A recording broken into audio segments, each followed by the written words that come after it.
if you see my screen freezing like it did last night, just let me know and it seemed to fix itself when I shut it down and then reshared. Yep, But we'll let you know. to me, to me, it looked fine from my view. So I don't know if that's happening. Okay, we'll let you know. Okay, we're good. Okay. Do we need to start the other recording, Tom, or just you two?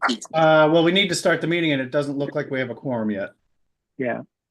1, 2, 3. As soon as we get our fourth member, then I mean I can start it now, but yeah, why not? What the heck? I don't believe we need a quorum to officially start the meeting when we know people are on the way. So that's how I read the bylaws. So anyway, let's go ahead and get started. Let's welcome you all to the March 7th operating budget review for the Board of Estimate and Tax. Madam Clerk, may I ask you to call a roll, please? Rilling. Mr. Abrams. Here. Mr. Camacho. Mr. Constant. Here. Mr. Gilleret. Here. Thank you, Mr. Madam Clerk. Oh, Mr. I'm sorry. Casimis. Mr. Casimis and Miss Yang. Currently, we have 3 and we do not have a quorum. Okay.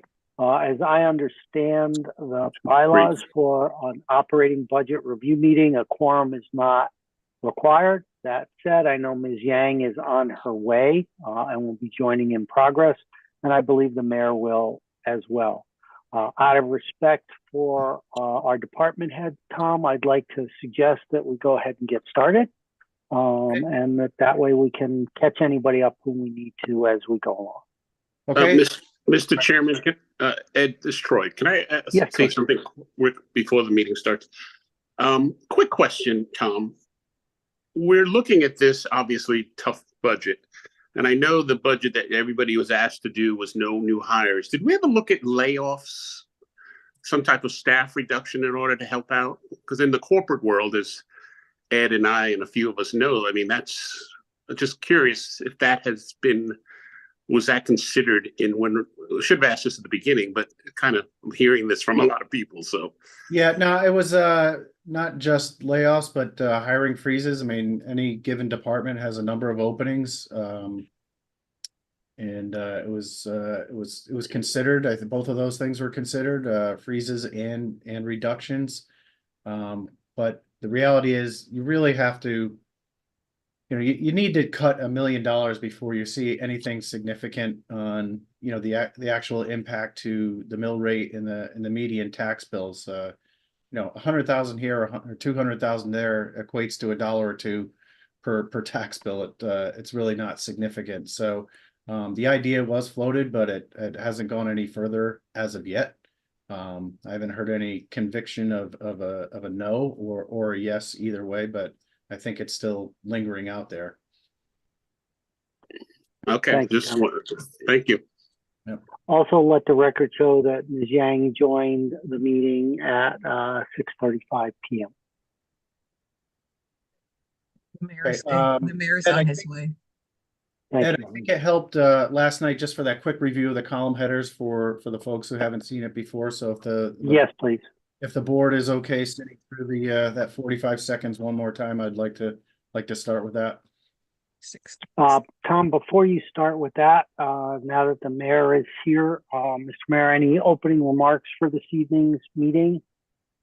Thank you, Ed. No, just what I said last night and the night before, that we know this is a particularly difficult budget year because of the reval and the shift from commercial to residential. And we've had to cut and use the knife to really slice the budget down to as much as we possibly can.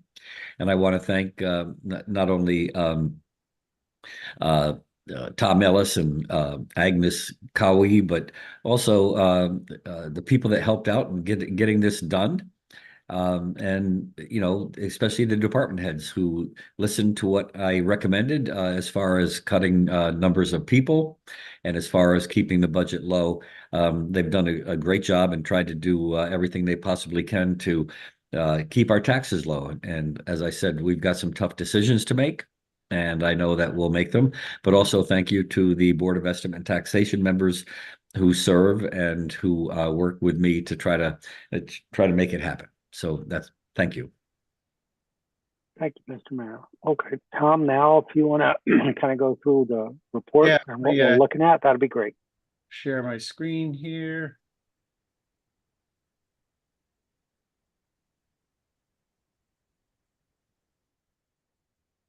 I think I can blow that up a little bit.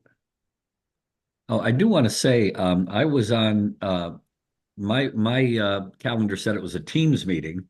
I logged into Teams and Sherelle Harris was there.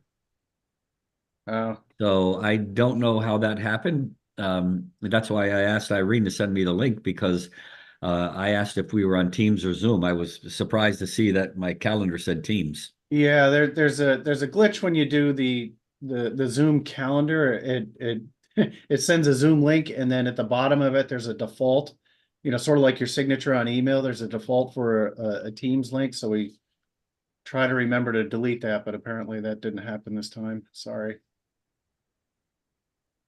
All right, so for the department heads and chiefs and members, I'm just going to walk you through the column titles here. I know there's a lot of data, but what we have here is over on this side, 22, 23 actuals. I do have actuals going all the way back to 2019. I can unhide those columns very easily. So if we're having a discussion where you'd like to look at the trend over a few more years of time, that is easily doable. Here's the fiscal 24 approved budget, the fiscal 24 revised, which is really reflective of 24 plus the rollovers that we do every October. And then here are the 24 actuals through the end of February, and then the full year forecast. And I just straight line this very simply, divide the actuals by the 8 months we've been through, and then multiply it by 12 to get a full year. And then this column is the variance between your revised budget. So in this case, it'd be 73,590 versus the full year forecast, 366. So if everything holds true to current spending trends, we would be $224 under budget for the year. Here's the 25 requested, the original department request that came in back in October. 25 recommended. That's a combination of the finance team and the mayor and Tom Livingston making recommendations. And the reason, and then this is the final one. This is the one that we're working off of tonight. And the reason it says no hires, and let me just get rid of these things here. It says no hires is when we first got the grand list numbers and bounced it off the operating budget recommended.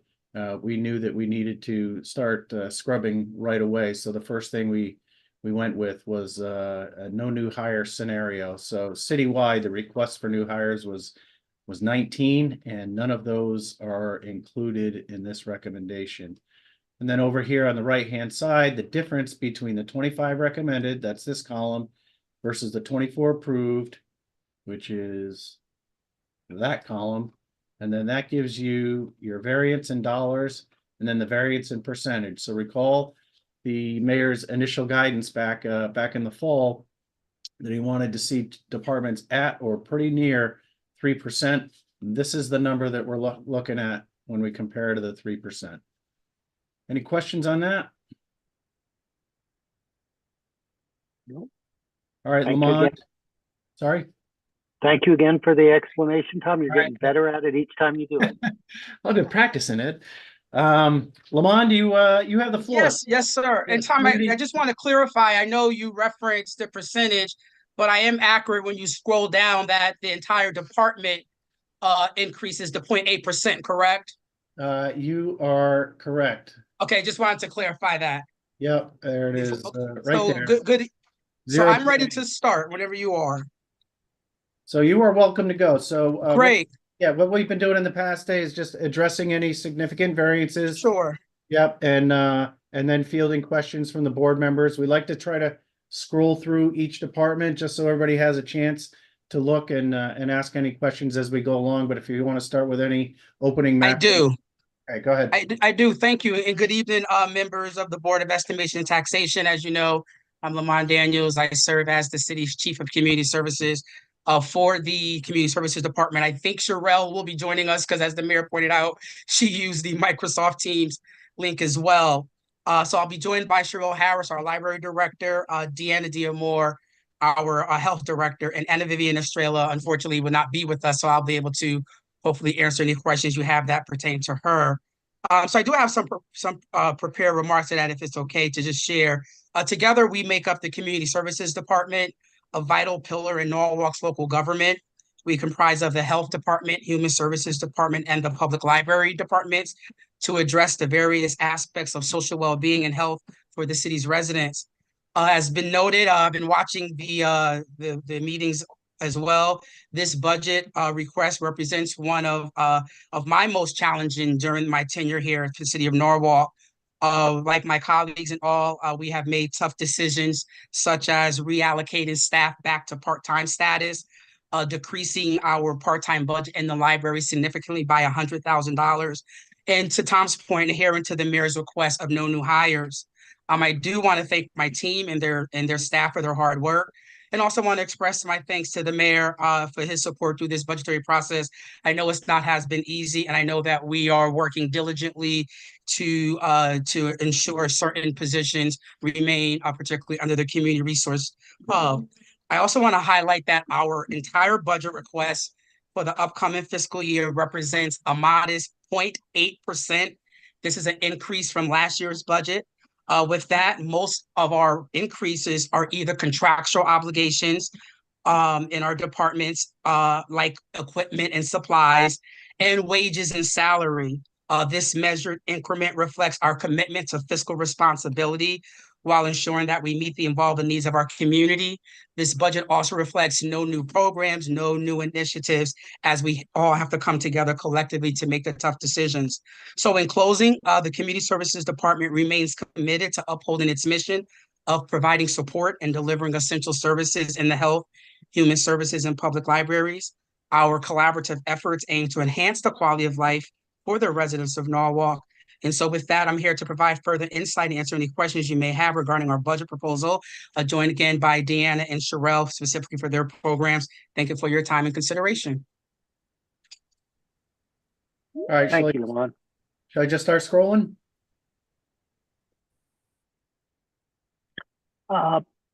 Please, I just, one really quick question on the early childhood program. For the first time ever, advertising is in that request. Again, it's a very small amount of money, but is that something that is a requirement? Why is it showing up as a line item for the first time?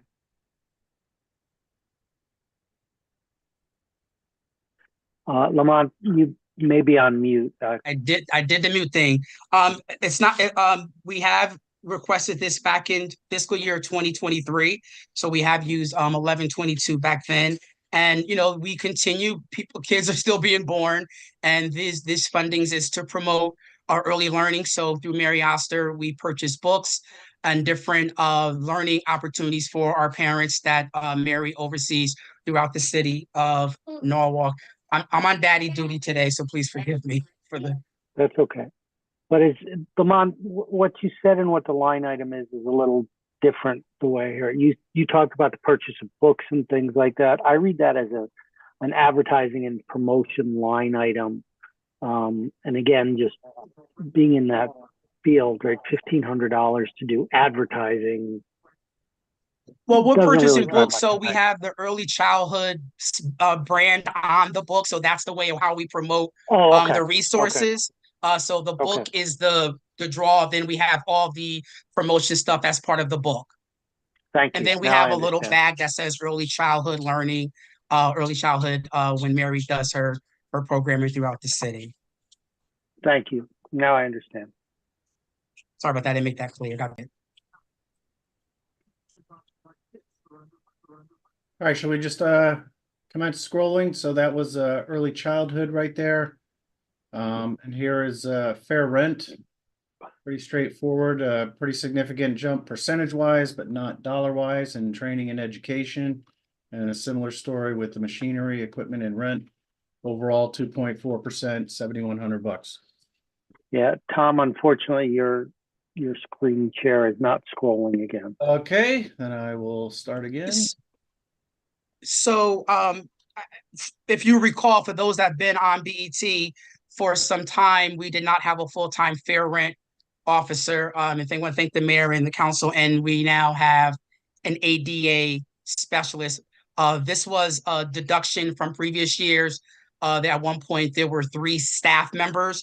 So again, making those tough decisions, we are able to fulfill our duties as a fair rent office. It's now state law, while Norwalk should feel pride that we've had the fair rent office for over 20 years. Now it's a mandate from the state. So we do require legal support when the cases go to a hearing. So that number does fluctuate. And then we want to encourage that our fair rent officer and our ADA specialist stay up to date with current trainings and certifications so that we are making sure we are aware of the best practices as we think about making all of our city buildings accessibly as the resources there, but more importantly, ensuring that our fair rent officer is fully knowledgeable of the work that they do, which we are at capacity in terms of the many residents we serve who are experiencing increases where the fair rent office works to look at that. Mhm. Mhm. I have a Yeah. question on the other contractual services. It seems like the 2024 actuals is about 14,000, but you jump back up to $29,000. Is there a reason for that? Yes, Mayor. So that was a rollover. So again, the attorney is bills us. So depending on if there's a hearing, depending on the severity of the case, we do draw down that funding. And so that money is used for that. We did roll over money previously because the attorney did more billable hours based on the need per year to year. So that does fluctuate. Okay, thank you. Thank you, Mayor. And then similarly, Lamont, if you look at for the department in total, the forecasted actuals for this year, it's going to come in at roughly 256 if Tom's projections are right, and it jumps up to 300,000 for next year. Is that because the actuals are actually the way we've done it? There's more funding that's going to hit in the last 2 months of the year. It just optically, it looks like that budget's going up pretty significantly based on forecast actuals for this year. I'm sorry, where are you looking at again? So if you look at the spreadsheet column T, row 36, you'll see the forecasted actuals for fair rent are going to come in at about 255.8 versus a budget request of 300. Okay. Again, I'm looking at forecast actuals versus a comparison to the revised full year budget that you had planned. Yes, but in so a tight, yeah. I'm looking at it as well. So let me just see where there's a difference. Give me one moment. One of the differences is what the mayor called out and other contractual services. Yes, so it could be those. Again, we're in March, so we don't know if there will be hearings coming up. We don't know to the extent that we may have to get legal counsel on the fair rent cases. Okay, Right, 'cause and I then see that another 29,000 is right there. Yep, and then another area seems to be in part-time wages, where you had a budget this year of 55 and your forecasted actuals is 43. Right, this is Bill, there was an open position, so Bill has not done a full year yet.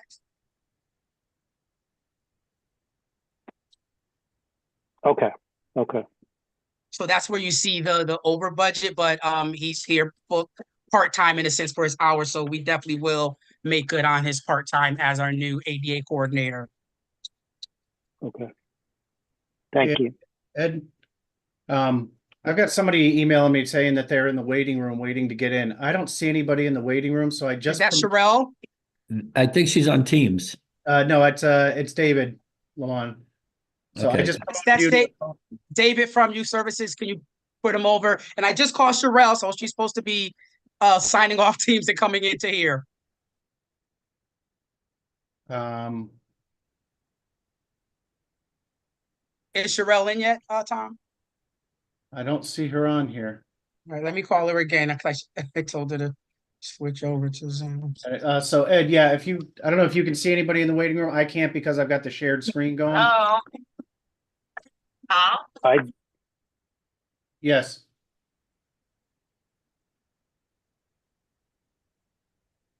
I just forwarded my link to David, so hopefully he'll get that. Deanna, can you send it to Sherelle as well? Yeah, I sent a link to him too. I don't know. Sherelle yeah, said it says I don't waiting for see host. anyone in the waiting room. Tom. Okay, all right.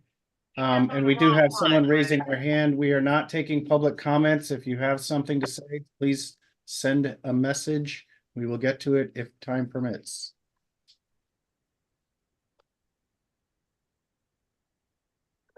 Send it to my email. Deanna, can you send it to her work email, please? Thanks. All right, bye-bye. Okay. Let's go ahead and keep going then. All right, so Thank you. on human services, $10,000 increase, 5.5%. Vast majority in these three line items right here. Membership, advertising, telephone. And $1,000 in office supplies. Lamont, you want to take that away, or is that Deanna? Sure, yeah, and I spoke with Anthony. So, I mean, one of the things you'll see that hasn't been drawn down is advertising promotion. As you all know, we did a significant branding change, and so we definitely plan to use it. We were just waiting to use all of our city still business cards. For example, we have not reflected over. We have not yet reflected to the new logo on any of our letterhead, business cards, and so forth. So so some of these increases that are still showing in terms of not drawn down, we do plan to, and we plan to do that by the close of the year.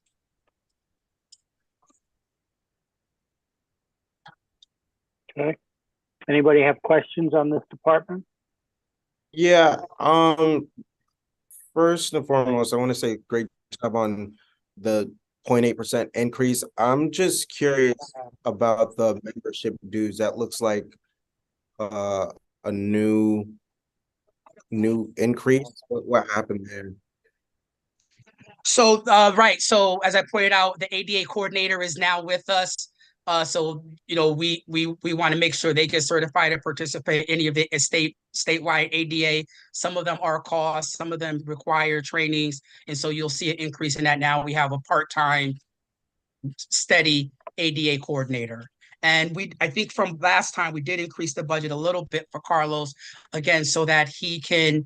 What I continue to do is just make sure that I think from maybe 2 years ago, I mentioned when we brought in the fair rent officer, we couldn't find no one with all fair rent, knowledge. So part of our commitment was to ensure that he has the training to make sure he does his job well. So we're always continuously supporting, whether it's a membership.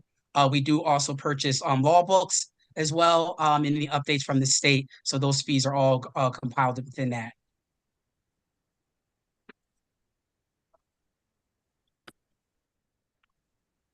Additional questions on human services? Did Sherelle come over yet? Sherelle is on. Great. David, Okay, good. David is still trying. I sent them the link again. No, I think I'm on now, Oh, there Tom. you Can are. you hear Okay. me? Yeah, Yeah, the there link you I are. had was bad. I had to get in on a different link. Sorry. All right. Well, your timing Technology. is your timing is perfect because youth services is up. Okay.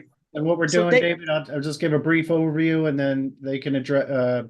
The board members will review and ask you any relevant questions. So in this case, youth services is up under 3%, met the target. Vast majority of it in the personnel services, contractual increases, and everything else is flat year over year.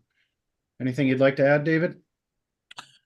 I don't have anything to add. I do want to thank the mayor who last year we had some positions that were part-time that was increased to full-time for our care coordinators, which we badly needed. And we're appropriately staffed now. And you know, I'm very much about working within our means and not asking for things we don't need. And so we're in good shape, I think, for the next year with the status quo. Okay. Any questions on youth services? Okay, let's keep going then, Tom. All right. Thanks, David. Sure, thank you. All right. Just a quick administrative item, Lamont. KDAC? KDAC, can I get rid of that? Looks like it's been dormant for a while. Any idea what that is? Where are you, Tom? I'm on row 72. It says Youth Services KDAC, CADAC. Looks like an acronym for something. Oh, I probably need to ask David if we could follow up offline. It's not a big deal. I'm always Yeah. looking for trim lines though. Yeah, I get it. That's certainly. So you're up next, Lamont, Chief of Community Services. You are down 7.5%, largely what's driving your overall 0.8% increase as a division. And that looks to be mostly in the other contractual services. And why don't you take us through it at this point? Sure. So you'll see that we've made some significant changes in our grants program. You know, part of our discussion with the mayor, while we support critical needs, we also work with our nonprofits that how to help them leverage city dollars so then they can build sustainability. The 1.5, there are a lot of obligations in there. For example, $500 we are obligated to support the Head Start federal program.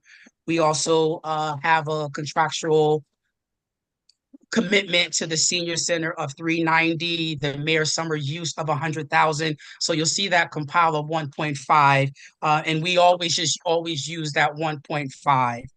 And for those that, I'm not sure how many of you all how long you've been on BET, we moved like that $500,000 over from the BET where you all would give out small grants. So now it's under my department. So we just moved that item. I did not request an increase. I think I might have heard it wrong. I think you said $500 for Head Start. It's actually 500,000. 500,000. Yeah, I think you might have said 500. I may have, Mayor. It's definitely 500,000. And I can go over more detail. For example, the mayor, we wanted to support our nonprofits given ARPA because many of the smaller nonprofits weren't eligible. So we launched a mini grant program of small nonprofits who had an operating budget of under $1 million, which was very successful. And and this budget allows us to do it again to just build capacity. As you know, some of these smaller nonprofits, they are the boots on the ground. And so this program was designed specifically for them. We work with them, we build capacity.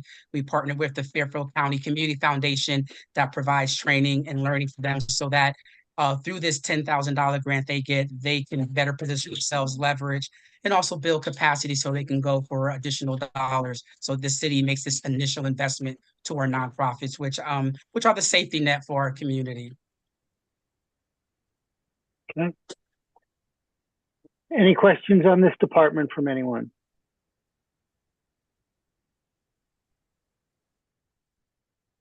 Okay, well, keep rolling along, Tom. Yep, moving along on to health administration. We have Deanna waiting. Deanna's here. Patiently. And her overall increase is 10%. And most of that looks to be in insurance premium, and there's a story behind that as there is every year. Go ahead, Deanna. All right. Good evening, everyone. So as Lamont stated, we've worked to make cuts based on the direction of the mayor and finance, based on our original requested budget. We've gone back to the part-time eviction and relocation coordinator that we originally requested as full-time, and we've worked with the state health department to receive a no-cost extension to one of our grants so that we're able to fund our public health nurse that we had originally requested in this budget. We'll be able to fund that position for an additional year so that we can continue to provide, critical childhood immunization services, childhood lead poisoning case management, and tuberculosis case management and treatment. We continue to utilize both city funding and grant funding to support our programs and services. Last fiscal year, we received about $1.2 million in grants, which is about 25% of our revenues. As we worked on putting our original requests together for this operating budget, we did look at each line item and to see where we could find savings. So while we do have requests for additional costs, we did make several reductions in requested line items compared to this current fiscal year that totaled to about $1,000. As Lamont shared earlier, most of our increases are related to staff wages and contract obligations. One area where we did request additional funding is in health administration. In one of these accounts, it's 0120115258. That's for subscriptions to Smartsheet, which is one of the programs that we're utilizing in our efforts to meet the recommendations of the city's efficiency study and to improve our use of technology in our programs and services. And we also have another, as Tom mentioned, the request for the insurance premium there. That's related to the WIC program. And then continuing to be able to provide that in Norwalk. So, Deanna, can you say more about that? Because again, right, just looking at everything, I see it was in the FY24 budget, but there's been no spend to date on it. Why does it keep showing up if we're not spending against it? So we will be by the end of this fiscal year. So we've been expending off of the state grant. And so the funding that we were receiving from the state is not keeping up with the increased wages that are contractually obligated through, the grants union, as well as the medical benefits that have been increasing. And this is something that we've discussed with the mayor in the past and Lamont, of course, about, if we want to continue to offer the WIC program through the health department and have the location in Norwalk, we would look to see if we can provide additional funding through the city budget to offset some of those costs.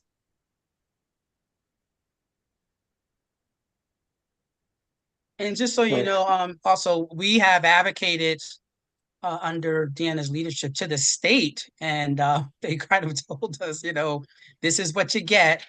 And, to Deanna's point, our commitment, I think the other piece is important to know that if we don't keep it, we're not guaranteed that this service will remain in Norwalk. They will actually go out to bid. And, to Deanna's point, and we've had conversations with the mayor, we feel very strongly we want to keep this service in the health department, specifically in Norwalk, so our residents have this service for them as opposed to potentially traveling outside of Norwalk to be served. And if they had to travel outside of Norwalk, where would they have to travel to? It depends where it depends where it depends who Optimus selects as the new vendor.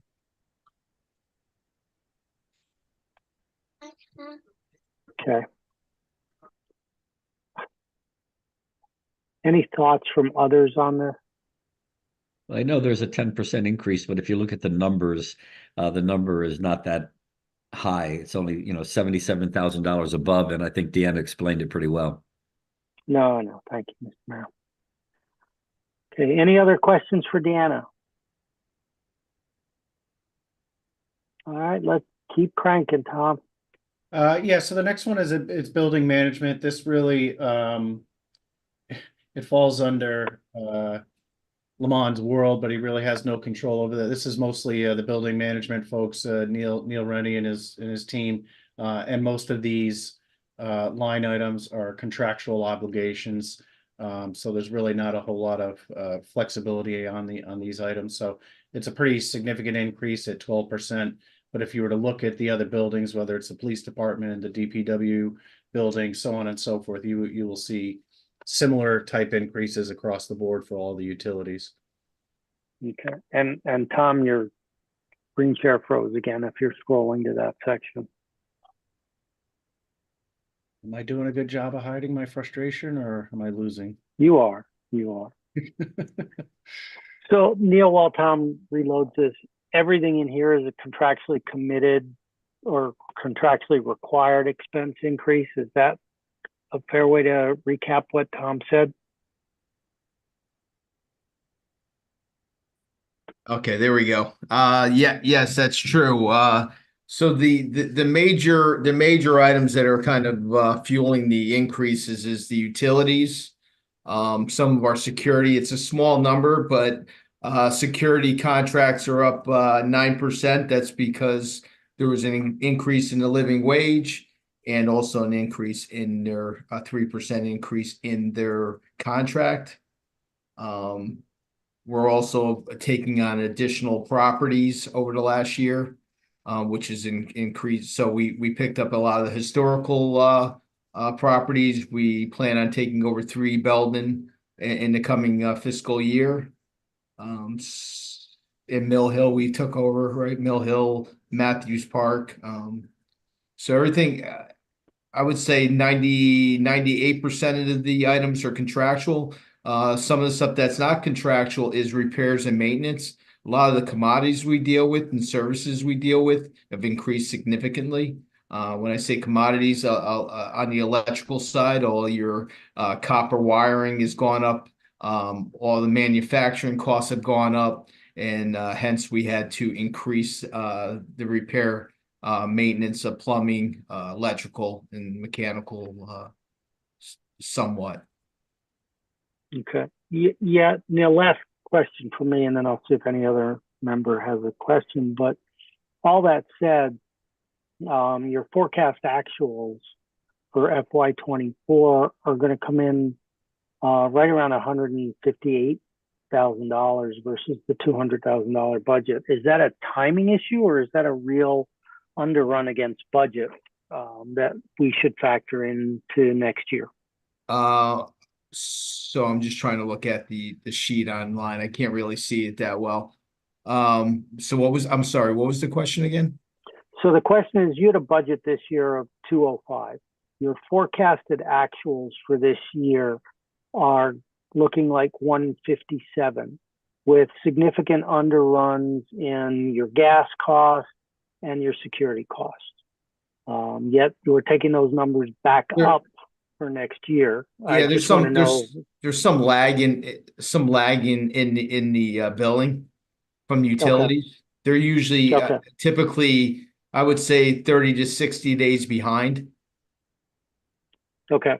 So Okay. it's more of a Okay. lag of what hitting a timing variance. Okay. All right. Other questions for Neil?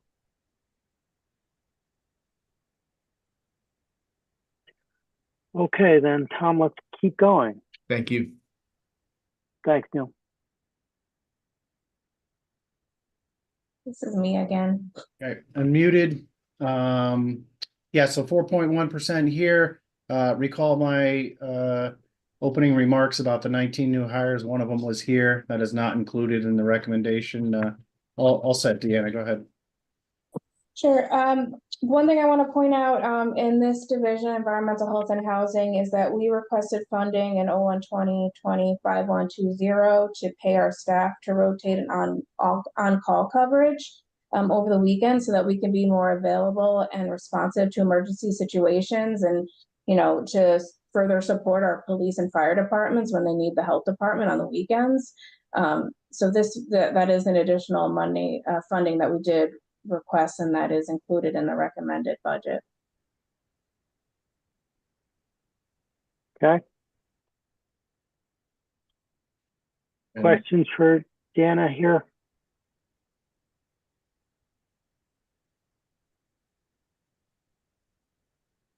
All right, seeing none, again, trying not to be too difficult, because at the macro level, the department did so well on being judicious. So really just looking for outlier things that pop out here. So thank you, Deanna. All right, weights and measures, is that you as well, Deanna? Yes, Okay. it is. Going then. Not much to point out here. This is just, Yeah, you have to wage scroll increase. down. I don't see it. Is it frozen? Yes, it is.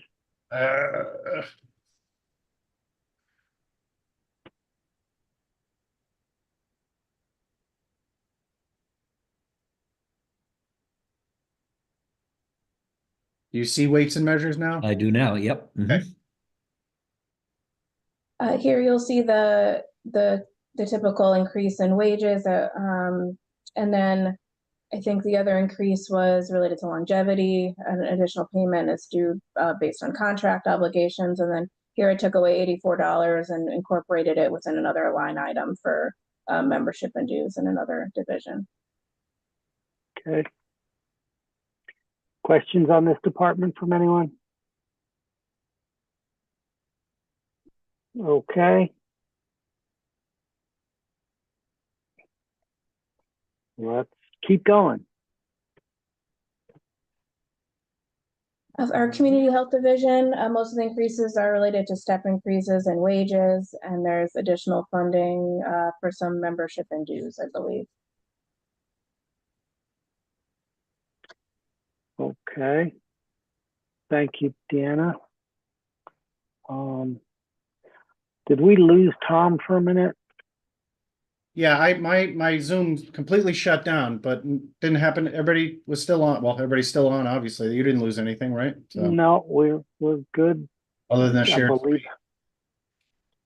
Right. Other than the shared screen, we did not lose anything. Okay, we're back with the shared screen. And Okay. we are on to community health. Yep, we actually did that one, Tom, while you were Okay. frozen. No, All right. no questions on it, Lab, so we we can covered move that. back to the health laboratory. For the lab, I think the only increase here is due to increase in wages in our part-time employee. Everything else is level funded. Okay. Senior services, looks like I can take that out next year. Yes, that used to be managed by the health department, and now it's a grant that Lamont manages.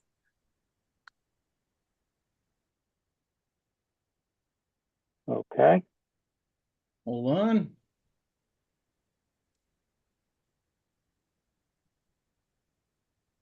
Okay, shared screen back up.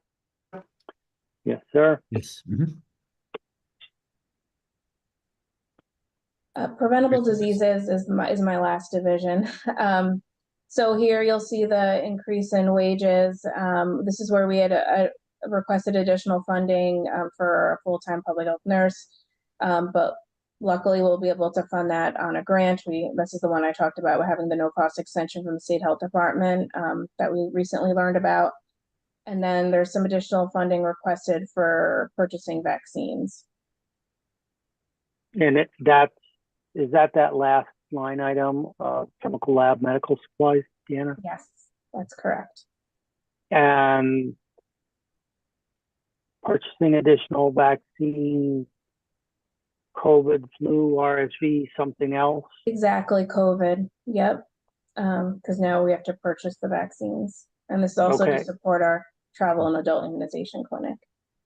Okay, and is that a shift in cost and purchase? Because again, I just look at that, and for FY24, even though we had a budget of $127,000, the forecasted actuals are going to be around $68,000. Yet it goes back up to 130. Yeah, so we most of our vaccine purchases are through purchase orders. So we have I know Tom mentioned encumbrances aren't in this reflection. So we have, I just checked today, about $46,653, not about, it's and 43 cents in purchase orders for vaccines in this account. Okay, all right. So that number is going to be much closer to the original budget plan then. It will. Okay, thank you. All right. Shall we then, Tom, move to the next department, which I guess is Yeah, we're on to Sherelle with the library. library. So Sherelle, I believe you're on mute. Yes. Can you hear me now? Yes, we we got can. Thank Sherelle. you. All right. Hello, everyone, and thank you for allowing me to be here. And of course, you're going to fund everything that I asked for, right? As Lamont pointed out, each of his departments have made concessions. So the library hasn't added any new initiatives, and the full-time requests were removed. The one that I was really concerned about is the custodian position, but we'll try to get by, with adding some part-time staff. And of course, we have to remain diligent in keeping our library technology current, as the other surrounding libraries do.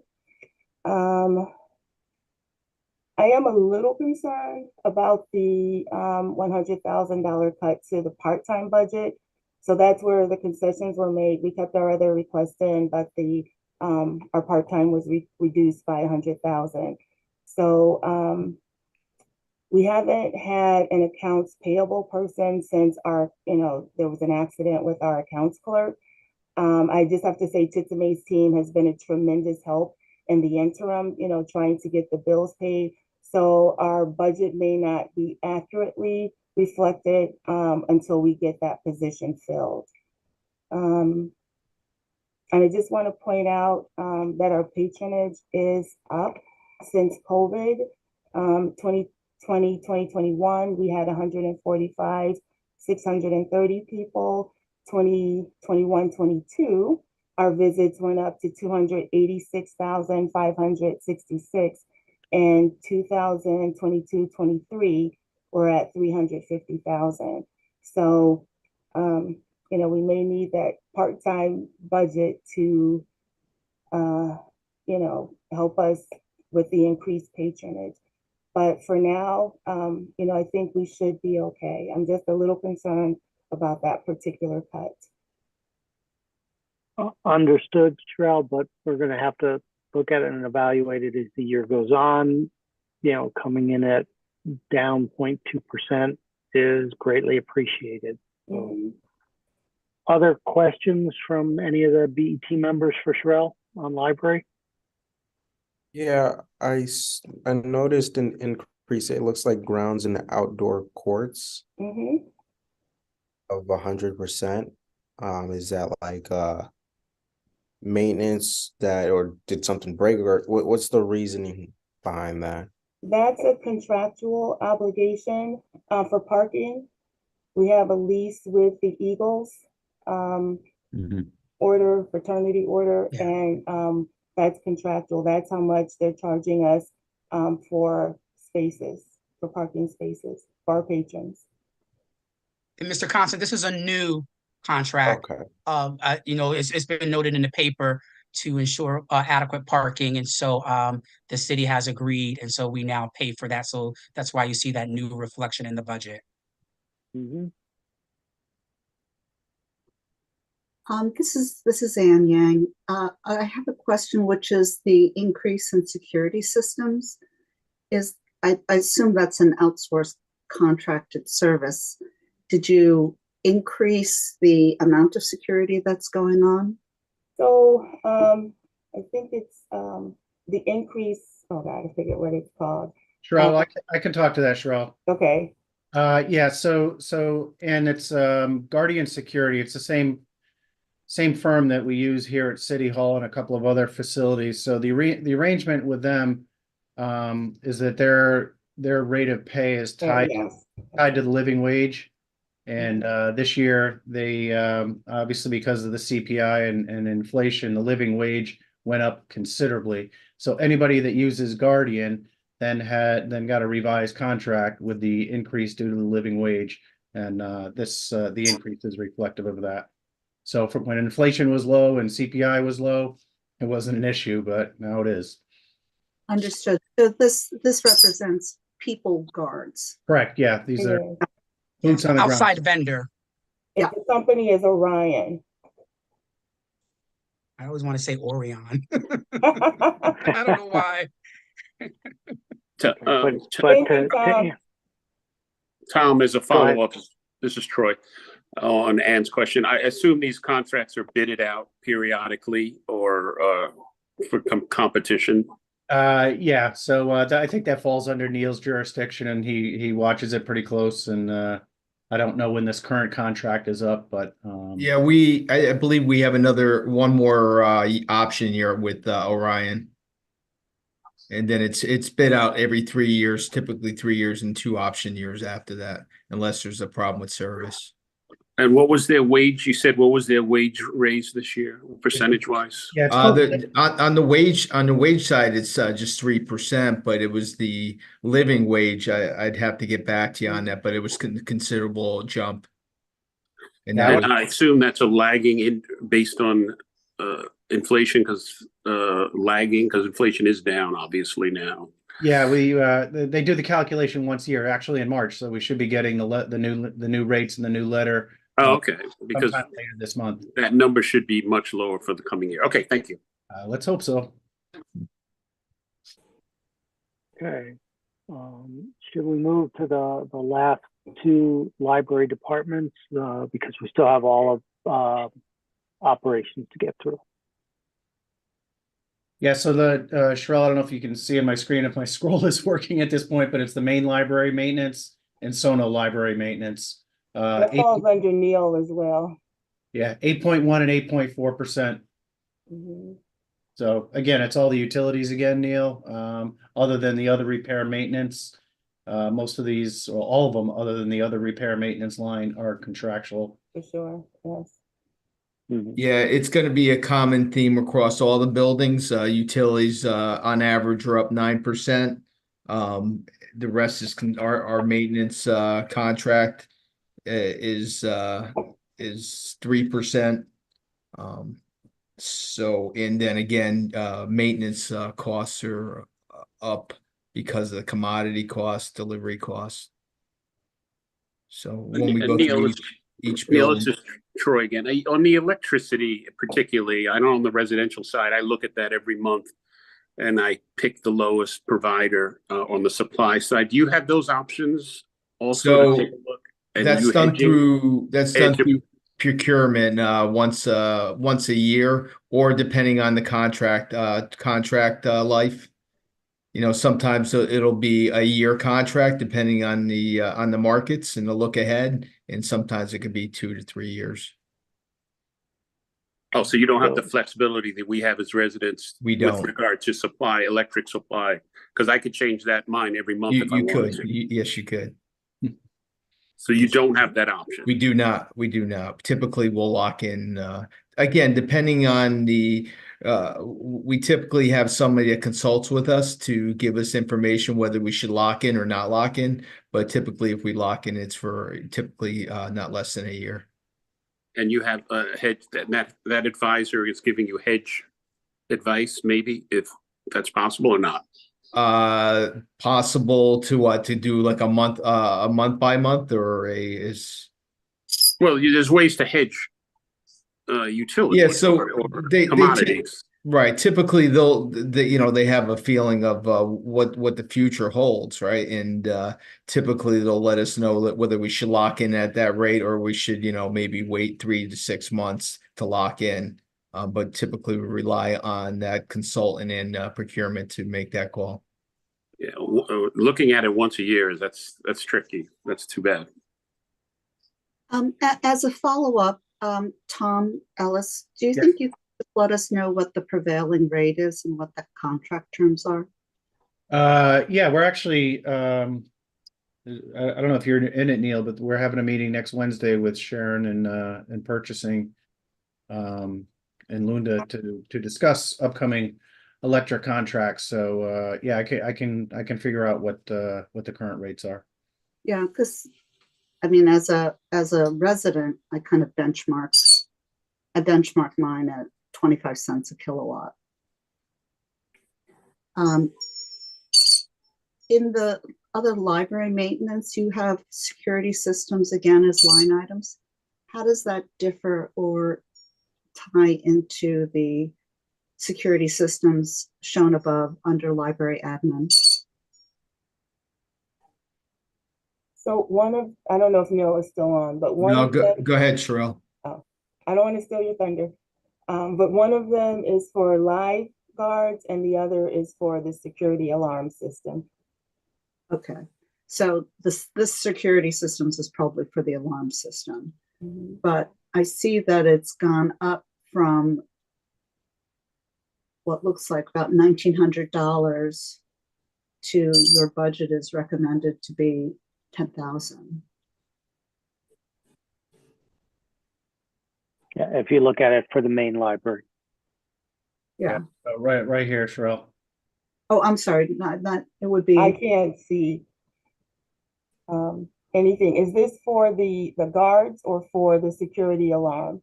would be the alarm systems For and the it would alarm system? in the maintenance, but what was approved, well, in 23, the actual was $3,000. And then 24 approved is 8,300. And now the budget recommended is 10,000. So it's gone up threefold in the course of 2 years. Sure. And is that the main library? Is that the Neil? Is that the new company that we have? I'm sorry. If it's anything, again, I don't handle the intrusion side, but the new intrusion side for monitoring and that was much lower than it was in the past. I don't know if you put something else in there for operating, whether there's systems of any kind that maybe you were putting in there. I didn't Look, add anything. yeah, I know we did under the capital budget, we went with a new company for the main library, and we'll be doing that for the South Norwalk Library this year, but that was in capital. I haven't added anything. Right. They're relatively small dollar figures, but I'd like to leave the security system line item on the main library and the Sono library as open items. And Sherelle, if you could just get back to us with clarity on what's driving the increase, both versus plan this year and Sure. versus actual spend this year. Okay.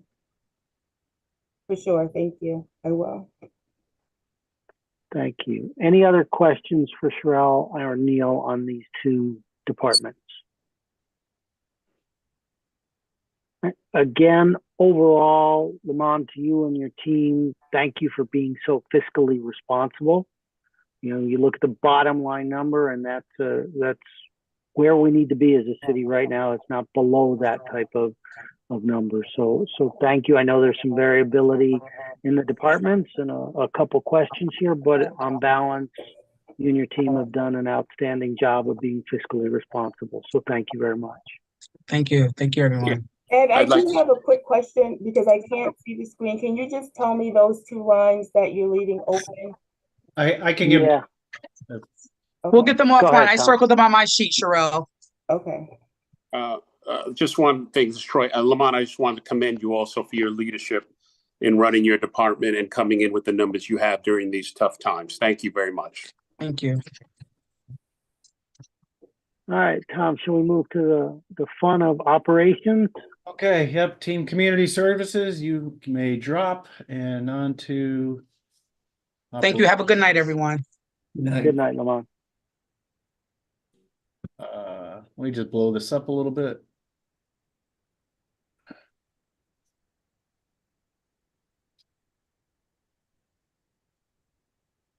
Okay, so before we get started, we'll go down to the bottom line here, just to take a quick look and see that Vanessa has come in very close to 3%.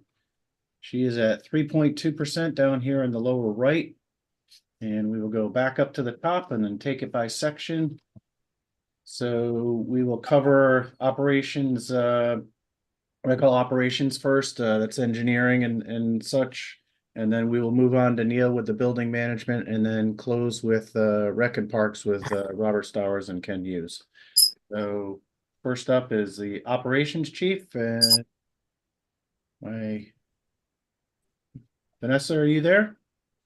We are all here. Good evening, everyone. Thanks for the opportunity to go over the budget with you guys. Again, we'll have 4 of our divisions tonight. So I think that we have operations, Chris. engineering, For some Rex reason, and. my Can you guys hear me? radio system in the car is not Yeah, working, period. Mayor, you're not on mute. Nope. There we go. Sorry. Okay, go ahead, So we have Rex and Parks and also building facilities. again, as Tom said, we really work, I have to really commend all the department heads because they worked very hard and tried to find any money that we could, to really meet the 3% request. I'll be very honest, we're pretty much where we possible can be. I hope you guys can understand that we cannot find any more ways to do further savings.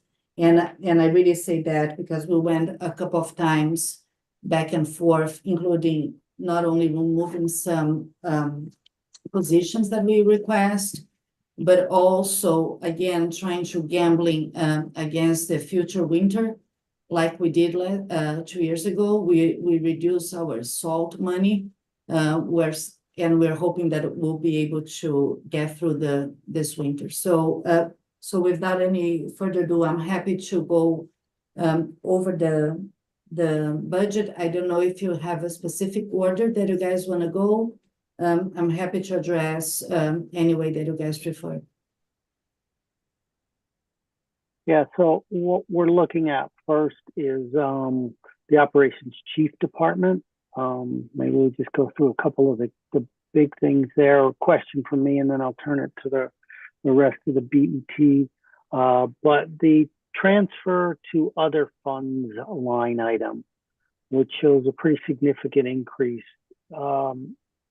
year to year. Can you just explain what that is, please? I'm not familiar with what that line item contains. These are the source fee. So Ed, you know how as residents we all pay a sewer fee in our tax bills? Yep. Yeah, so this is paying it on behalf of all the city buildings. I see. Okay. Questions from? Excuse me, are you sharing your screen? Because I cannot see if you are. I am. Does anybody see? Oh, what am I? Yeah, no, you're still sharing as far as I can see, Tom. So All right. I probably have to change something on my, do you mind maybe, I probably did something on my end. Do you still see it moving it? Am I still live? No, you're frozen again. Okay, I'm gonna stop and then I'll start again. Maybe that'll help Vanessa.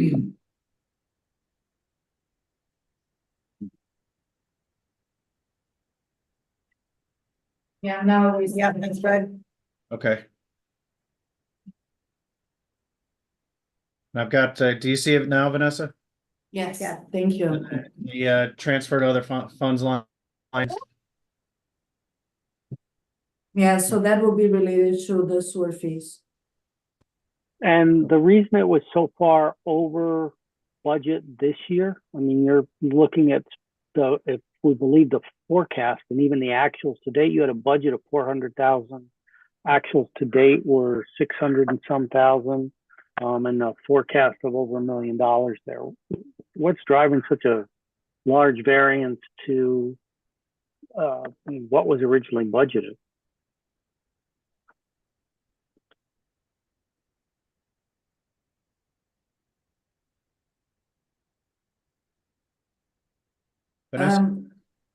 I do not know why that number was that high originally, to be honest. I don't know if it was just carryover from the past years. And also that I believe, if I'm not mistaken, this is a one-time payment, so that forecast is obviously skewed. It's not going to be $1 million. Even so, Tom, right? The year-to-date actuals is 682 against a line item budget of 400,000. You want me to mark that as open? Yes, please. I'd like some clarity on what's driving the variance to plan. Yeah. Other questions on this department from other members of the BET? Yeah, I have one question. So I know, this is a forecast and it might be skewed, but I'm looking at the telephone bill and it looks like the forecast project about 18,000. Now is there payments coming in, or why is there such a difference between the recommended amount and what's forecasted. I'm looking at line 19. Can you see it on yours, Vanessa? If not, I can read the numbers to you. Yes, I'm just trying to look at the numbers of what it was. So I think that one thing that happened is that sometimes most of those bills we do not get by the time that you guys see the actuals. Okay. And remember that, and that's what I think that, and probably this also answered the other question. Usually when the spreadsheet is generated, it's usually around late September or October, where we really haven't paid the bills from that year, right? Because we have just encumbered that money. And depending on whatever is the utility fee, we pay quarterly or every 6 months. So I think that's why when you see the number, you think, okay, that's what hasn't been the expense, and then when projected, it gave us that big difference. But if you look back, we were last year really on the $35,000. That was the number that was revised because pretty much we just pay what we are billed for. We do not even hold that contract with purchasing. They do, and it's exactly the same for this year. So there was really pretty much no increase. We are actually $200 less. Yeah. Okay, makes sense. We've heard that response before. I just figured the phone bill, the payments would be more real time, but thank you. No problem. And I believe really and we're gonna confirm, but I believe that's the same related to the sewer fee. Yeah, it doesn't make quite as much sense for me for the sewer fee of Vanessa, but if you could check it because it's so far over the planned budget. Yes, This would I'll check why there'll be the 1 billion is there. The 1 billion is the outliner there. Yep. Okay. Vanessa, I'm not sure if you were on when I explained this earlier, but the actuals here and the fiscal 24 actuals in column S do not include encumbrances. So when you look at the actuals and it looks like you're going to come way under, if you have any purchase orders out there, it's not going to be reflected. So that may be a contributing factor. Okay. Moving on to operations, total of 2.8% here, $140,000, most of it in overtime, and then a reduction in uniforms and cleaning. This is also an area where they had requested, I believe, 2 hires, and that was subject to the no hire guidance. So anything further on this one, Vanessa, or any board members?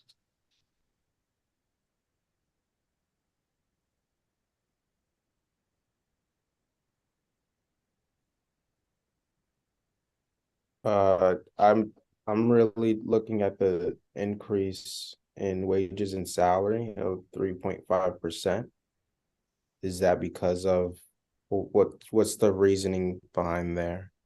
So the labor contracts, Kendrick, are a base of 2.35% for all the unions across the city. So that's basically the starting point.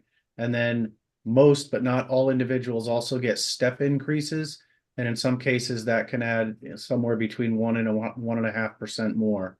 So the 3.5 is a combination of the regular 2.35 plus any steps as applicable.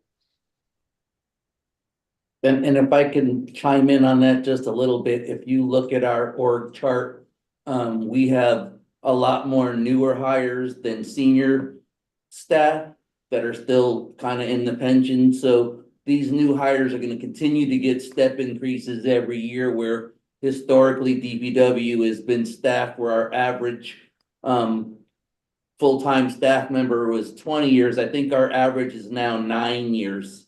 So our new employees are going to continue to get step increases for the next foreseeable future.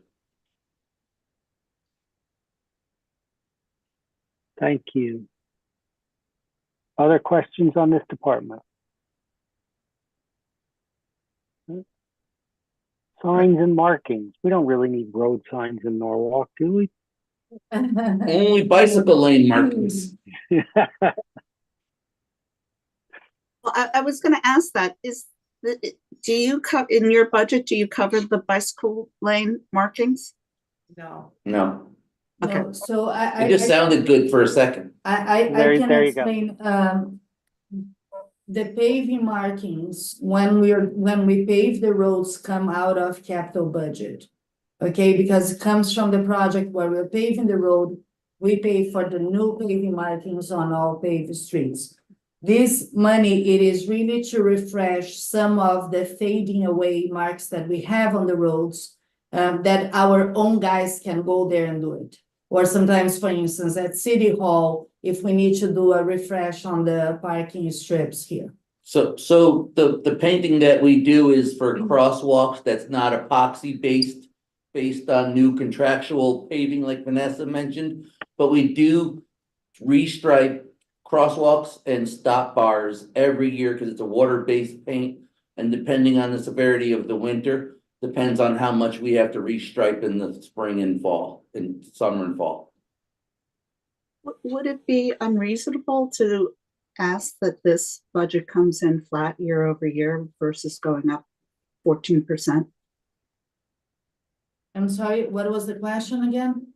Would it be unreasonable to ask that this budget line item comes in flat year over year rather than being up 14%? We unfortunately, we cannot for two reasons. The first one, in the last 2 years, we start doing the payment for the Board of Ed schools. So we have an agreement with them because they do not have anyone to do it. They cover part of the overtime of our employees because we do that work over the weekends when the parking lot is empty, but we are supplying the material. So the reason why there is an increase on the supply is because we are buying more paint than we used to be in the past because we have to really do the Board of Ed parking lots. That is actually cheaper for the city to do in-house than to go through a third party. And also, unfortunately, construction supplies continue to increase every year. And that's why we have to, I cannot keep this budget flat because it's really reflecting the numbers of the paint that we buy. Thank you. Okay, any other questions on this department before we move to snow and ice removal?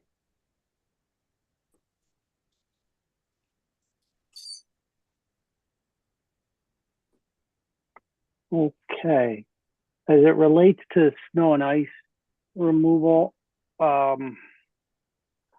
guess I have two questions here. I'm trying to track, Vanessa, to your opening remarks where you suggested you were going to keep flat or reduce the salt supply, yet it looks as if it's going up year to year. So I'm wondering if what I don't understand there. And then there's a significant increase in the overtime budget. And again, if we look at being realistic, should we keep that flat as a plan and then address it through contingency if we expect overruns? So let me address the overtime first. Actually, I know that seems like that we went higher, but actually we went back to what was the year before. That was really the year that we cut it on our overtime after the winter because we knew that we had a little bit of fat after such a mild winter last year. So now we're just bringing it back to what used to be. So that is one thing. Besides that, we are really increasing the amount of service that we are providing to the city. Libraries. So we are taking care of a few other public buildings, for instance. Sometimes we have to do some work at the libraries. We are cleaning up Washington Street, the Sono area on Saturday and Sunday mornings. And that's why originally we have asked for 2 extra laborers to be able, because there is much more work that we are really doing. And we thought that if we got some 2 extra laborers, eventually the overtime would be able to decrease a little bit. Because we do not have enough staff, we have to work on overtime to be able to keep the same level of service that we have been providing. Now, let me answer the salt. So with the salt, again, the salt is really what we have been gambling the last couple of years. And just to give you guys an idea, a few years ago, the price of the salt was close to $90 a ton. And then what happened is that last year, it came extremely high, the price where it went up to 120. 121. And that's when we did it, we almost didn't buy. No, We bought, exactly, we didn't buy at all, and we were able to reduce the budget. This year, we ended up buying at 105, so that we saw already a reduction on the commodity. And that's why here we were able to really address the salt, but we need to have at least something in case, like this year we were good until January. And then within 2 weeks, we pretty much use 50% of our storage, right, Chris? yeah, and right now, we're not planning on purchasing any more salt. We plan to do some infrastructure work to our salt shed. So we're trying to leave our salt shed half empty at the end of this year so we can move the salt from one side to the other so they can complete that concrete work. But in the past, Tom, and correct me if I'm wrong, we've had differences of opinion of how much we budget for chemicals and overtime when it's depends on the winter. So keep it 200,000 and then go on contingency beyond that, or do we? That's totally up to you. I've seen in my career here, our salt budget be as high as $600,000 and as low as $200,000. And that's up to you guys to make that decision. And again, we're gonna buy salt regardless of what we say tonight here at this meeting, if we need it. Right. Right. But I want to clarify something I may have misheard you state in your remarks. Because I thought I heard you say right now we're not planning to buy any salt. Any more salt? Any more salt? We've already purchased salt this year. Right. So in FY25, you have a plan to spend zero on salt purchase. No. No. So I'm sorry if I misspoke. I live in winter to winter and you guys are living in fiscal year to fiscal year. So I cannot promise you next year we're not gonna buy any salt next winter. What you guys may see is that probably by the end of by June, we may have a leftover on our salt account from this year. And usually what we do is, if depending on the value, is when we come back to see if we're allowed to be rollover, or sometimes we give back. That's what we did last year.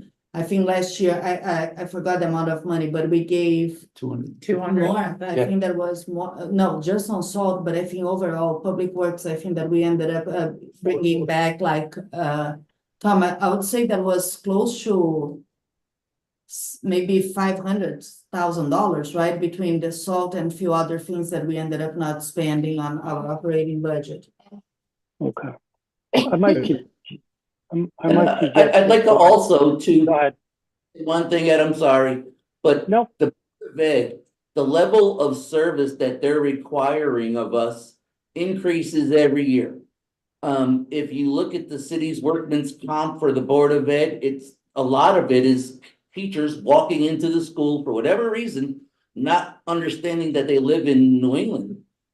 So we are calling crews in at 4 o'clock in the morning to cover every school every time there's a snow, and for the next 3 days, because we have the refreeze following that. And Parks is similar. We have to salt the footpaths and the stuff we're responsible for. Sorry. No, I get it. I might suggest to the BET members that, given everything else that's going on with this budget, we leave this as a little bit of an open item. Not saying we're not going to fund it, but really just looking at the end of our deliberations, is there any flexibility that we need to ask you for, and then have you address in contingency if we need to purchase more salt.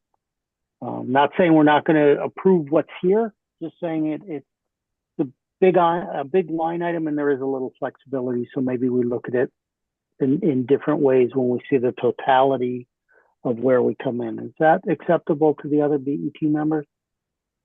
Yeah. Just another thing too, is we don't get the salt price for our salt until around September. Vanessa and I have tried earlier this year to get the price, and they won't budge until they're ready to give the price out. Sure. Okay. But, Other questions in this area? Just have one comment is that as you consider relative to overtime or full-time people needed to do the Friday, Saturday cleanup at or Saturday, Sunday cleanup on Washington Street, is that maybe it could be outsourced. So it may end up costing the city a little bit rather than bringing in full-time individuals. It's a contractual. Yeah, we have the problem with the union to be able to outsource some of that work. As of now, It actually says no. yeah, we cannot do that because it is unionized, all that work. I got it. Yep. And okay. Anything else on ice and snow removal or snow and ice removal? yeah, just a quick follow-up, Vanessa. So and or Chris, so you're done at 315 so far for this year. You're not buying any more salt, right? We're not buying any more salt, Tom. Okay, so that looks like you'll be 135 under, so that's a rollover candidate, right? Yes. Yes, Okay. sir. All right, moving on to storm drainage. Now we say that next week we're gonna have. Yeah, we're gonna have a blizzard. So it's all gonna be- Tahoe, right, Tom, that you told me, well, 8 feet of snow we will can- get here. It's in the record. It's all Tom's fault if we have a blizzard. It's all next week. recorded. We're good. All right, storm drainage, I don't see any issue to discuss here, flat. Solid waste, that's up significantly. If I'm not mistaken, that's contractual. That's all contractual. We don't have anything on. I just want to give a little bit of a feedback. This is our second extension of the contract with Waste. We are finalizing our solid waste plan, and we're gonna issue a new bid for the following year that will be effective as July 1st, 25. So in September, October, we're gonna come in already with the new prices for solid waste. I just want to emphasize that the biggest change that we have seen on these past 2 years is the recycle market, and this is really what really dragged our budget high. Before that used to be a revenue for us, not for us, right, for everyone, but with the way that the recycling market changed, now ended up being a cost. So there is was about $750,000 change overall. Understood. Any questions here? Okay, let's move on to tree maintenance.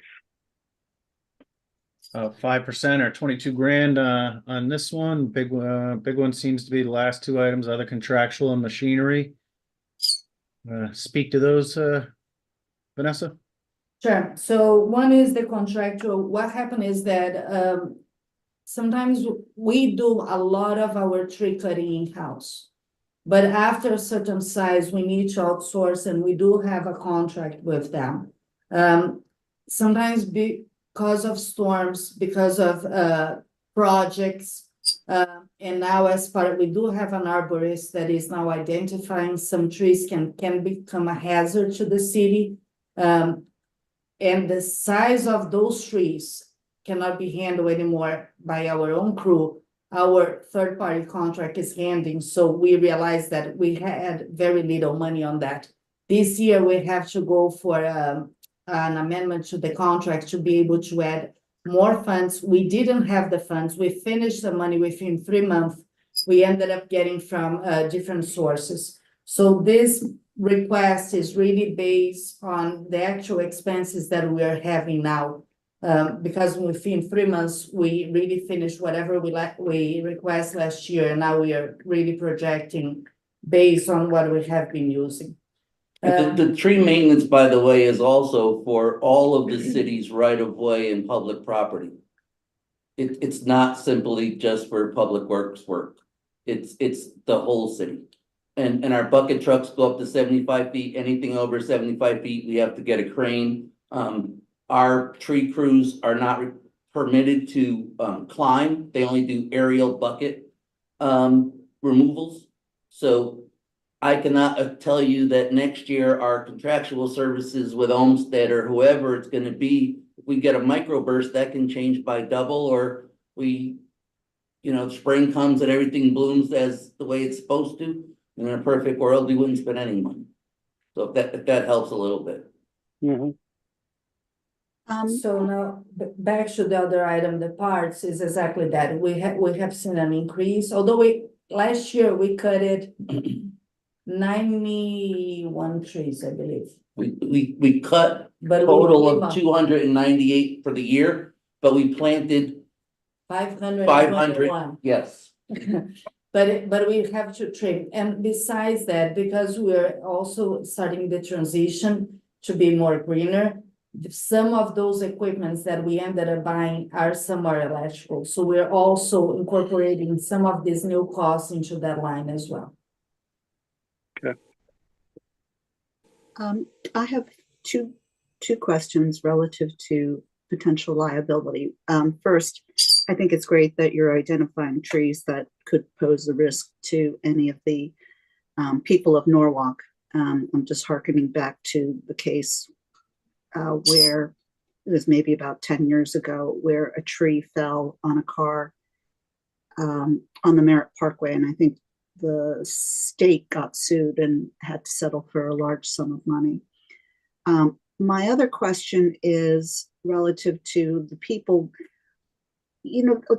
these are very hazardous jobs. Do we have any additional, I don't know, liability insurance, or is it all just covered underneath our umbrella in case someone is hurt or potentially been fatally hurt?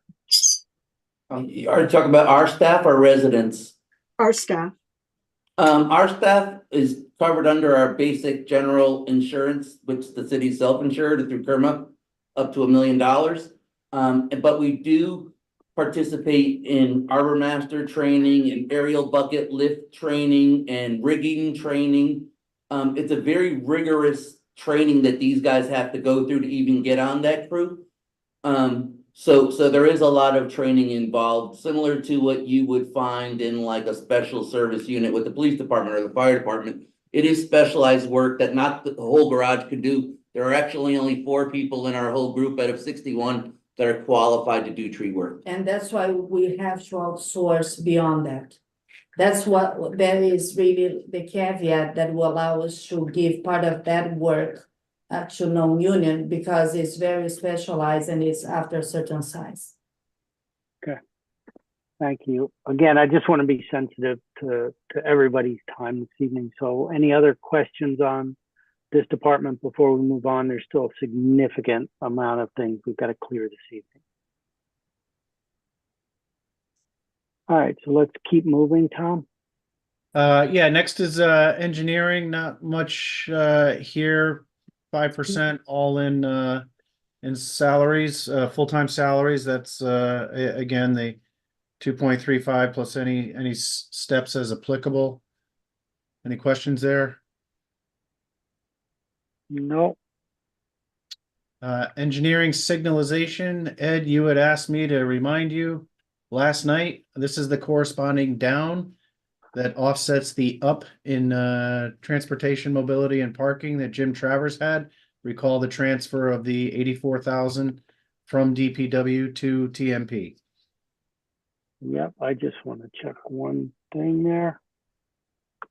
Yep, the numbers seem to align to what we saw last night, so thank you. Okay. And then on the disposal, which I think is a similar story to the solid waste, but I will let Vanessa and Chris add any relevant details as they see fit. Yeah, that's the issue, is that we have like 3 different contracts, so that's why it shows in different lines, but it's exactly the same thing. Yeah, and then recycling right below it as well. Same similar story. And then moving on to centralized fleet maintenance. This is where the city takes care of and maintains all the vehicles citywide except for the fire department. nothing notable here, actually reduction in fleet maintenance. So overall down roughly 4% in centralized fleet. Do you also maintain the Board of Ed's vehicles? If they have. No, I didn't even know the Board of Ed actually had vehicles. Oh, so that's. All right, and that wraps up ops and public works. We are now moving on to Neil and building maintenance, and hopefully he is still on the line. So I'm still Neil here. will be able to go over, and if you guys have further questions, we're here. Thanks, Neil. Yeah, so we're on the main one right now, Neil, 14,071, overall increase of 5%. 4%, you know. So if it serves everybody, you'll see there's a common theme among each one of our buildings. It's utilities. They're all going, overall, there's an increase of 9.7% for electric, 6% for water, gas is 6%, and heating fuel 6%. For an average of almost 7% across the board on the utility side for all our buildings. We talked about all the other contractual guarding our contract is going up 3%, but we're also picking up additional buildings in this coming year. As I mentioned earlier, Mill Hill, 3 Belden will be coming online this summer. And we'll also handle Matthews Park, some of the buildings over there. And Yeah, the other large one was the security common across each account. That's the Orion contract, 3% increase, and then the living wage added up to another 6%. Yeah. Neil, my one question outside of those is the $18,000 increase in household and janitorial supplies. Right. Yep. You know, that's up significantly, not only versus this year and this year's actuals, but the last 3 or 4 years where it's been pretty flat. What's driving an $18,000 increase there? Cost of the product is up significantly, and use within our buildings is up significantly. Yeah, so Ed, if you look at some of those actuals, that was during the COVID stretch when the building was, very limited. A lot of people working from home, and it wasn't generally open to the public other than by appointment. So we weren't doing the kids programs at night, the kids music at night in the concert hall and the chess club down, in the community room and things like that. So there's across the board increase in usage, coupled with the supply. The increase in the supplies as well. And let me just add to that, when I call everybody, so we could cut one more thing. Neil said, unfortunately, I have to ask for increase, and that was the only increase that he asked me for. He said, I really get your point that I will not have paper towel to put in the bathrooms because we are totally off on this budget.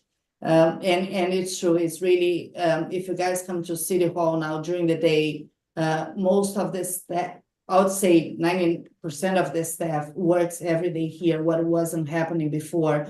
We have much more residents coming in, we have programs that is happening, and that's where is all that supply going. But that is kind of very similar to the numbers pre-COVID, like 5 years ago. Okay. Other questions? What is other professional services around $500,000? Let me just look into my side here. It's 5258, 5258. I think that's for Guardian. That's you guys, right? Yeah, it is their contract, it's Guardian contract. So yeah, that's the management side of our contract. So that's Neil's salary and others. Yeah. Okay. That's our team. Yep. Got And buildings is the actual maintenance side of us. Okay. And Neil, I realize I had it wrong when I was referring to Sherelle's security. Guardian is you, Orion is the security. Yeah, right. We manage for the city buildings, most of them, other than the libraries, we manage the Orion contracts. Okay. All right, so we'll see, as Neil said, you'll see a common theme. All of the rest of these down the line here are separated by physical facilities. So North Ely, Roosevelt, Franklin, City Hall. Just stop me if anybody sees anything they wish to query, but it's pretty much a similar story for all of these items.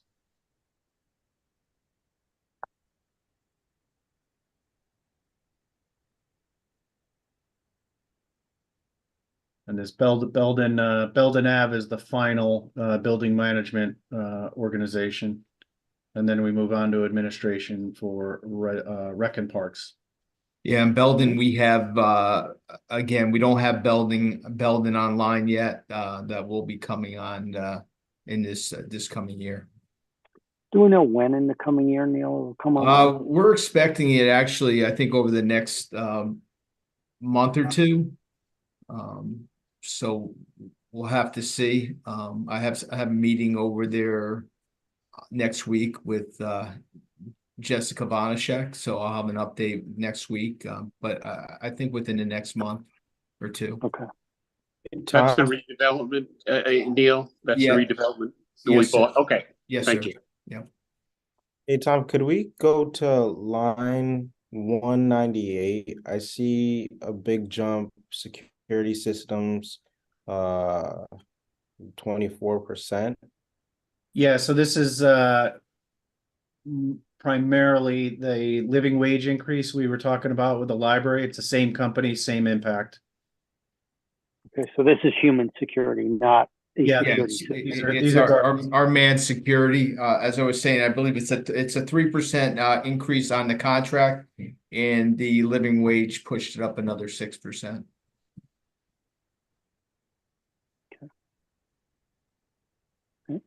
Any other questions on any of the facilities? All right, then Tom, maybe we should move to recreation and parks. Okay, Thank you. all right, thank you, Neil. Have a good evening. Thank you very much, Neil. Thank you, Neil. Thank you. So we have Rob Stowers here right next to me, and also we have Ken Hughes. So we can go over some of the budget, right, Rob? And I know, Rob, when I ask you guys to reconsider one thing that we would like to have it back. So I'll let Rob start the conversation. Okay. I don't know if you guys can see me on screen or not. I got you. Anyway, as you know, last year we passed our master plan, and our master plan really calls for, it's kind of our guide to how we're going to move and manage recreation and parks. And a couple of things were really noted in that master plan moving forward, and that were an increase in certain kind of programs, mostly family and youth programs, and also facilities, an increase in facilities, and which included outdoor and indoor facilities. As a result of that, we moved forward and completing a conversion of our new recreation reservation and scheduling system, which has a back of the house, a really important financial aspect to it as well, in terms of setting fees and having historical collection of revenues and setting the revenues and tracking all the facilities. And in our work with the help of capital funds and grants, we've been able to bring on, and we'll be doing this year, about 20 new pickleball courts. And also we're working with Grassroots to bring on a dome bubble that will cover 4 of our courts at Springwood Street Park. And also we've had an uptick in grant funds to improve our playgrounds. So over the last 2 years, we've been improving playgrounds to the kind of, I think we're on our 10th playground now that we're improving. So all these things, and particularly with the outdoor events and the pickleball courts and that have brought us to a point where we need certain staffing. And so I'll be describing that in some of your questions. So, I'm ready for your questions. Knowing this, it kind of paints a story because I know there's a couple of things you're gonna be asking me about. So, I'm ready for your questions on our positions.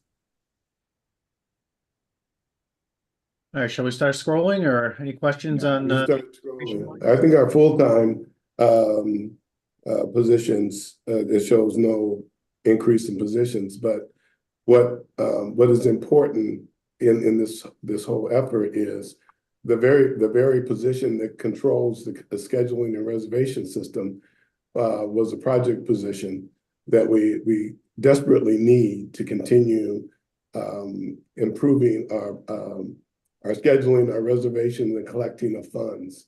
This position is responsible for really collecting about $1.2 million worth of funds. And because of this position and the scheduling reservation system that we have, it's enabled us to do public facing and to increase our revenues.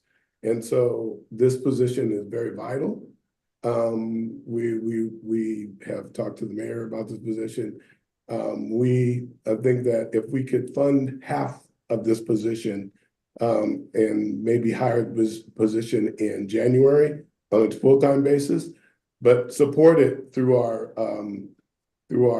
part-time temporary monies until we get to that point. So we're requesting for you to reinstall this position into the budget. We requested in the budget as a full-time $72,000 to $80,000 a year position, and it's vital to our being able to continue the success we've been having. So that would be in full-time. That would be in the full-time category. We would fund the $49,000 for half a year through our full-time wages, part-time wages, and I have the orgs and the objectives. I've sent them to Tom already. He has the orgs and the funding where it would come from. So we're requesting that position. Okay, and Robert, contrast that position for me versus what looks like a new temporary position or positions at $84,000. Yeah, this continues the story I've been painting, and the $84,000 is really for what we call either park ambassadors or there'll be park rangers. And there's been significant uptick in areas where we're having pickleball, and in terms of conflicts with permits, reservations. That's just one of the areas that there's been an uptick all around the country, particularly in Connecticut, with the uptick in pickleball. So there's a lot of conflicts, a lot of arguments, a lot of frustration over permits and reservations. And one way to solve this is to have a park ambassador and we have two here that we have requested to tour these parks and make sure that things are in order. But not only that, we've had a lot of conflict with residents keeping our park codes. There's a lot more dogs in the park, which is prohibited. So there's a lot of reasons. At our special events, the common council members have asked that we have staff at our public events to keep down any disturbances, if there's drinking, whatever going on.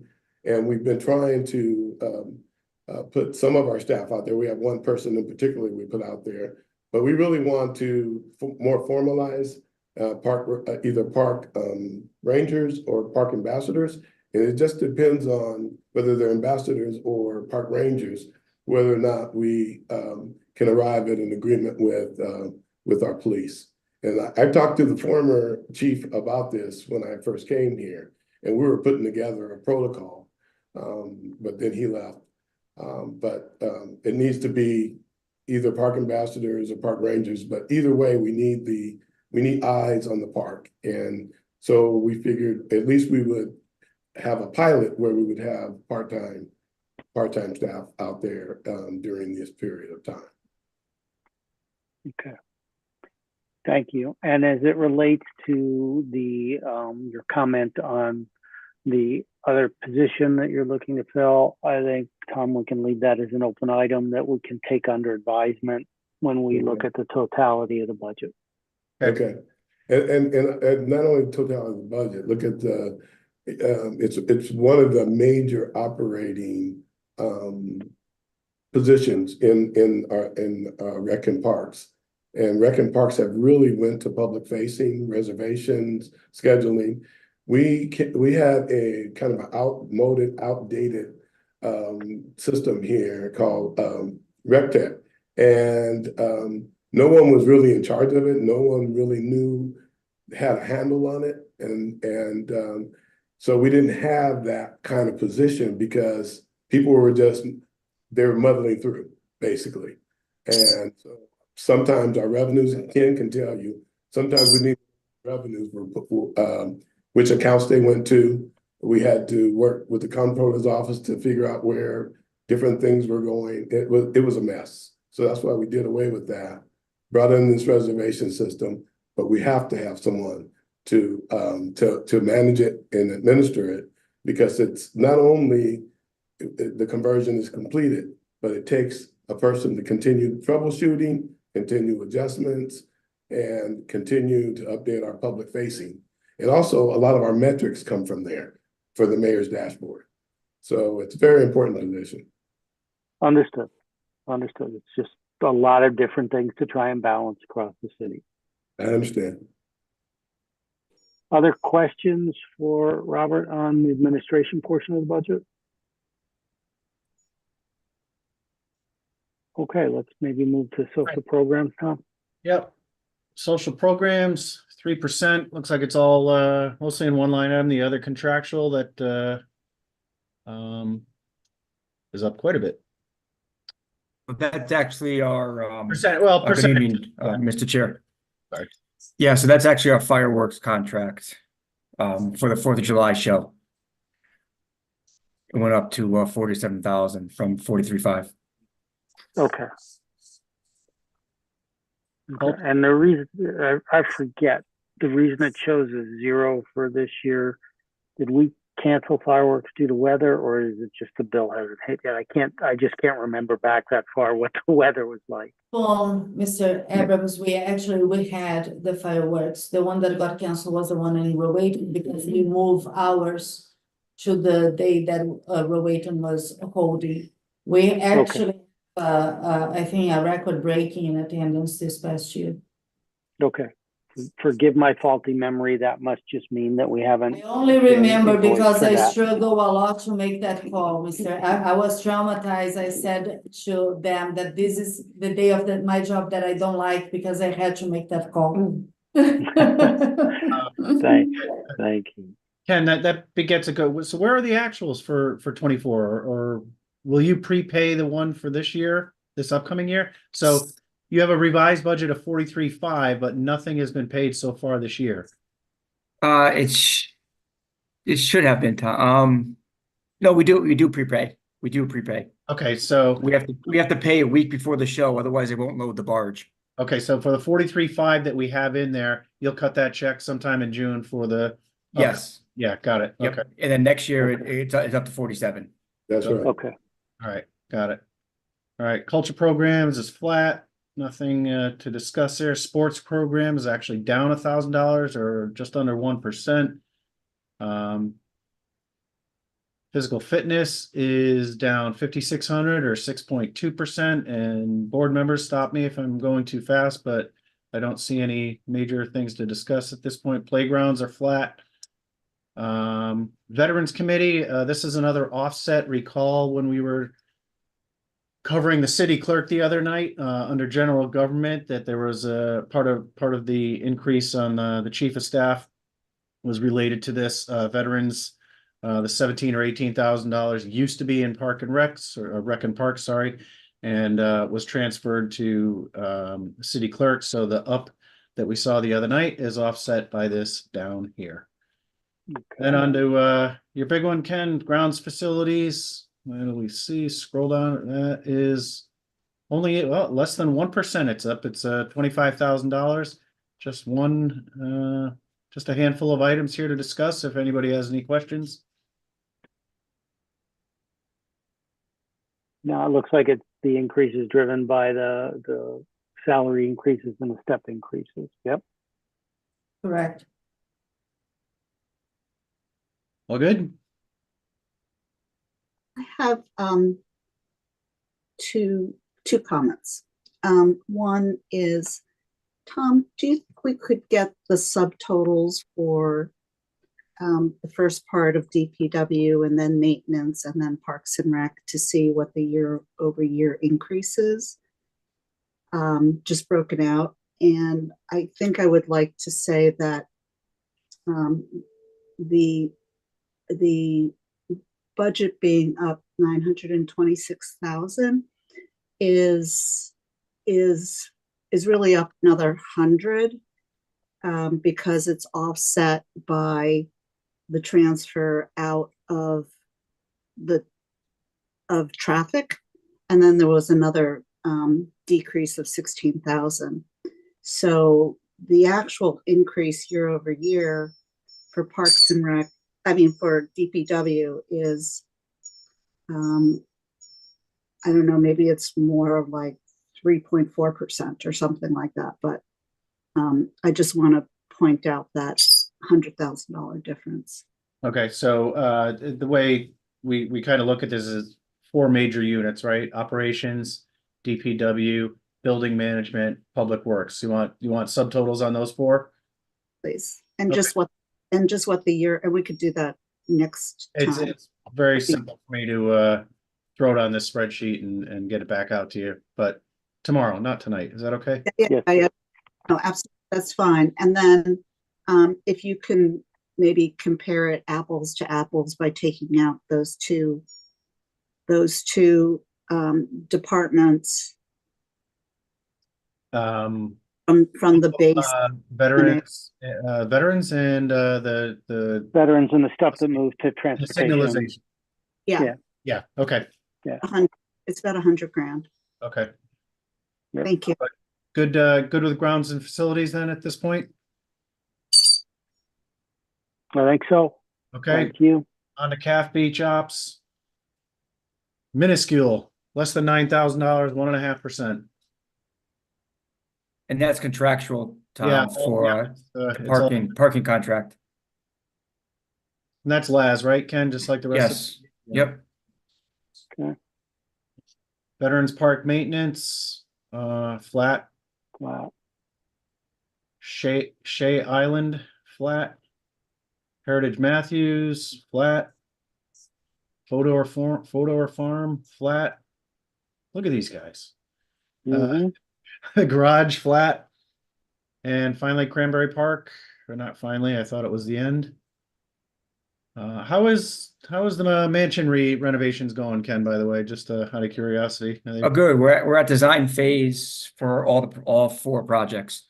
So hopefully we'll be out construction bid within a month and a half, 2 months. Are you covering that, or is Alan or a combination? Alan's taking the lead. I'm support. Okay. Ryan Park is actually down $9,000, 36%. Washington Park, 10,000 or 40%. And the final veterans line, I'm not sure why that's not with the other veterans one, but I think that's a a munis mapping challenge, but in any case, we are back down at the total here, roughly $1 million or 3.2%. Okay, questions on any of those from anyone? Relative to revenue, when there are parking fees charged at Calf Pasture Beach, does that go to Parks and Rec or does that go to parking? So the actual parking fees go into the general fund. The fines and the tickets, they go to LAS, Parking Authority. Yeah, but your revenue line items, Ken, I recall seeing there's like general parking, and then there's specifically one for out of town individuals too. So we have about 6 or 7 different parking structures. We have ones for volleyball leagues, we have parking for softball leagues, we have landlocked residents, we have residents who don't have a car registered here. So there's a wide range of variables in terms of our parking fees. There's total transparency on all your variable metrics there, right? Yes. Yeah. Okay. But all of those fees collected go into the general fund? Correct. Okay. And I just want to make a quick note on the position that Robert talked about. This past Friday, we actually opened our camp registrations, and I believe we took in 300 and something thousand within a 24-hour period. Yep, due to the ActiveNet software. And having that position currently working on the software while registration was ongoing. So if we didn't have that position, the system would have crashed, and I don't know what we would have done. Over 570 youth were registered, and we still have 2 months to go. But we have a lot of camps that sold out on that day. Yeah. So, Mr. Chairman, if nobody else has any other questions, I would like just to do a final remark, if you let me. I will, but let me just pull the BET to see if there's no final questions. And Vanessa, the floor is yours. Thank you. So again, I think that after you guys see the numbers, you can see that we really came extremely conservative in this year's budget. I understand that everybody sees DPW, we have the biggest budget, but we are the backbone of the city. We have a lot to maintain. I would say that all the operations include like snow, trees, parks, potholes, and so on.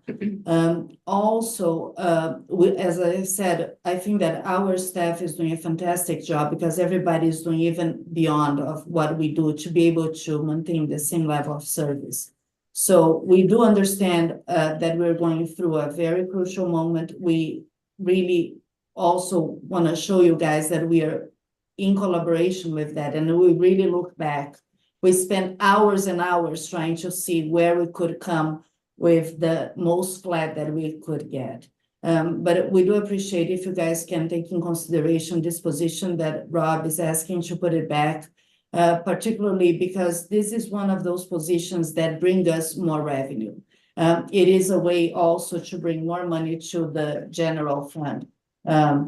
And the idea is to even increase all our recreation programs that we have for the city. So the only way that we can bring more revenue is investing a little bit. And we believe that on the long term, definitely this position will be paid.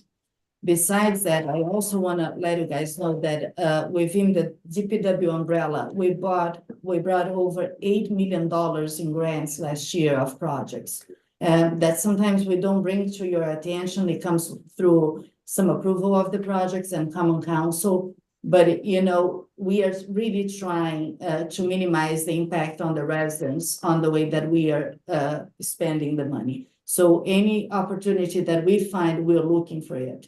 And, like $8 million, it's quite a lot of time. And we were able to really fulfill a lot of our capital needs through those grants. So I also want to thank you all your guidance. I appreciate that you guys understand. I appreciate all the questions that you guys make. It's because of you that make us look even deeper on what we are doing and make us more efficient. So I just want to thank you for all your time. And of course, Tom, because I drive Tom crazy, you know. We start in October and we go until May, but you know, I call him 50 times a day. When he calls me back and said, you need to cut, I don't talk to him for another 3 days, but here we are. But thank you so much, everybody. Thank you. Thank you, Vanessa, and thank you to your team. Mr. Mayor, any closing remarks?